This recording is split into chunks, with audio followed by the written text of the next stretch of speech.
Hey guys, Hecons here with another World of Warcraft gold making video. Today we're going to be taking a look at gold making in 8.3, now that the auction house and mailbox bugs have been fixed. There's a lot of strategies and gold making tricks that we can use thanks to the new auction house UI. I'll be covering some of those in this video, as well as talking about what I've been doing to make gold in 8.3. We're back on my challenge realm. Since this particular realm is ideal for the first strat, the new auction house UI has made it particularly easy to flip materials. So I've been experimenting with deep sea satin on this realm. You can see I sold 3 sizable stacks. The first 2 stacks, a stack of 485 and a stack of 3450, end up getting around 4.7 gold on average per deep sea satin. I did leave one of my purchases in the mailbox, a stack of 2289, which I paid a little bit over 7k for.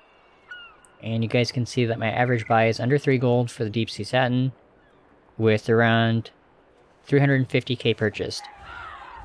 And then my last sale, the stack of 4990, ended up getting 22.5k for that, which works out to around 4.5 gold per deep sea satin. I'm going to quickly go over what I did and how I made this gold.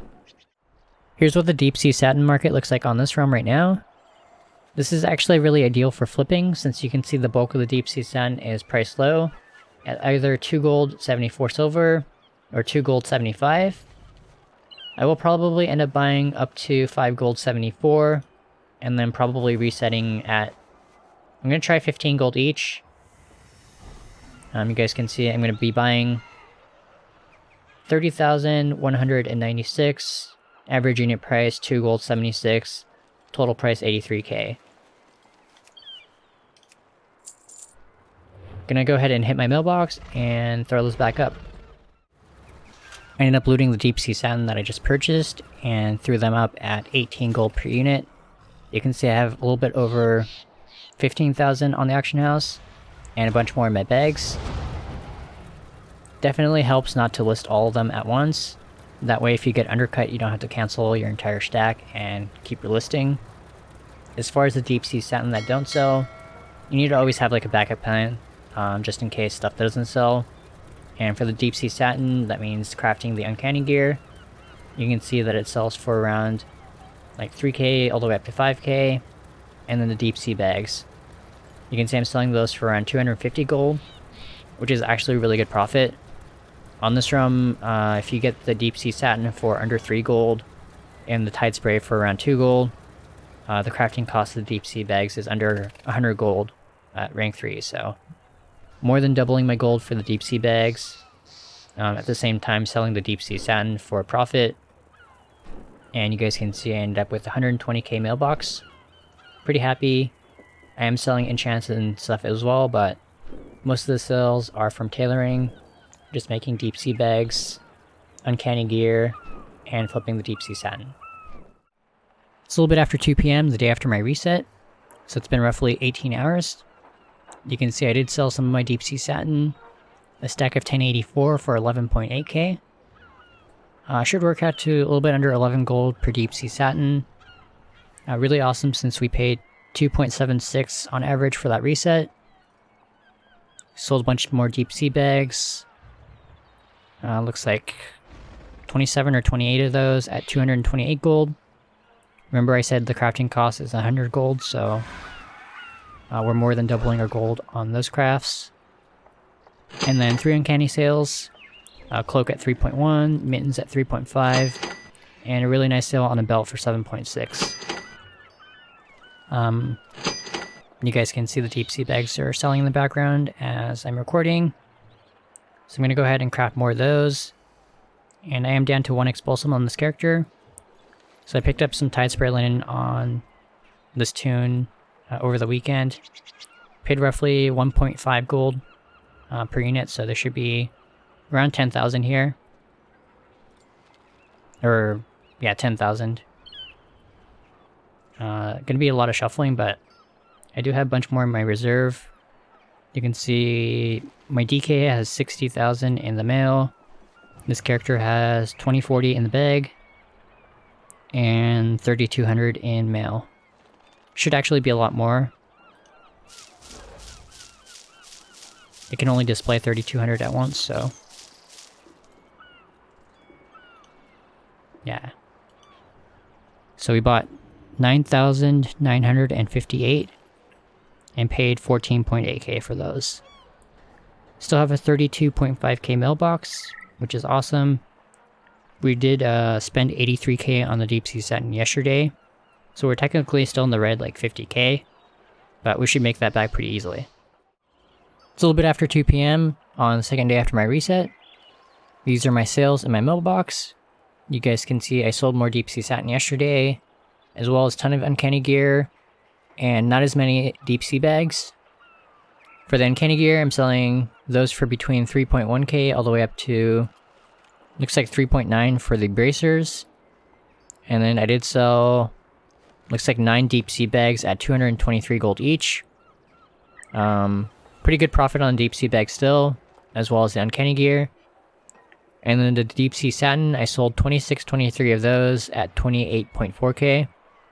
Works out to a little bit over 10 gold per deep sea satin. Maybe even closer to 11 gold per deep sea satin, which is awesome. Prices today have settled closer to 10 gold though, which is still going to be pretty decent profit, since we purchased those for, it was 2.76. And we have a 62.2k mailbox today, so technically in the green for the last 3 days. I did make 32k yesterday, so that would be 94k revenue, and then I spent 83k on those deep sea satins, so we're in positive territory. 11k profit, I guess, technically, though there are some more inputs in crafting the uncanny gear, so it's a little bit harder to calculate the actual net profit, but we're in really good shape. The next strategy or trick you can do with the new auction house is amazing if the prices of the mats get too high on your realm. It's a trick that's worked with the old auction house as well, so many of you may be familiar with it already. For the next example, we're going to be taking a look at the Tidespray linen market on this realm. If we look at my TSM accounting data, you can see I've sold roughly 8,100 at 6 gold 50, with my average purchase price being a little bit under 4 gold, sitting at 3 gold 83 on 63,000 units. The market value on this realm is 575 according to TSM. I would say for my own personal experience, it's probably closer to like 8 gold, maybe even 10 gold at times. But there are ways to bait people into listing lower. You can see a bunch of listings now for 3 gold 40 up to 4 gold, so I'm going to go ahead and buy these out, and then we'll talk about the next strat. I went ahead and bought out all the Tidespray linen up to that 4 gold and 3 silver, and this is what the auction house looks like now. You can see the lowest price linen on the auction house now is 6 gold, which is definitely still too high. You can see the max price on my purchases is 4 gold, so we're going to be trying to get more Tidespray linen at that 4 gold or even lower. One thing to note is that when you right click an item to list it, the unit price that's matched in this window is always going to be the lowest price on the auction house. So one thing we can do to bait people to list cheap Tidespray linen is to post one. I would never post more than one, just because you do risk being bought out doing this method, at say like 4 gold. Go ahead and list that, and it is the weekday, so someone might not come along and undercut us, but you can see if someone does right click the item, they're going to be matching our price that we posted at 4 gold. It's a really good way to get people to undercut you, especially if the Tidespray linen prices get too high. And it works for a lot of other commodities as well, like herbs. So definitely something to consider.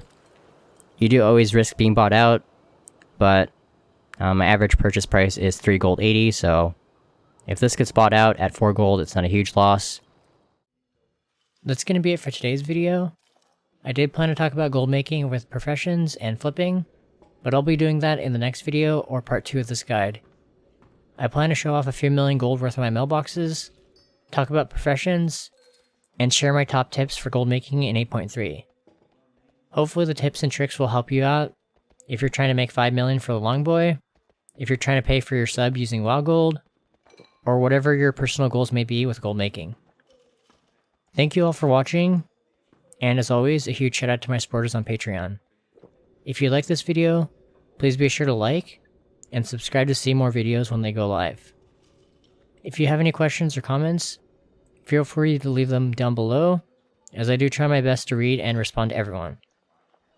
Hope you guys all have a great week and are enjoying 8.3. Take care and see you all in part 2. Late.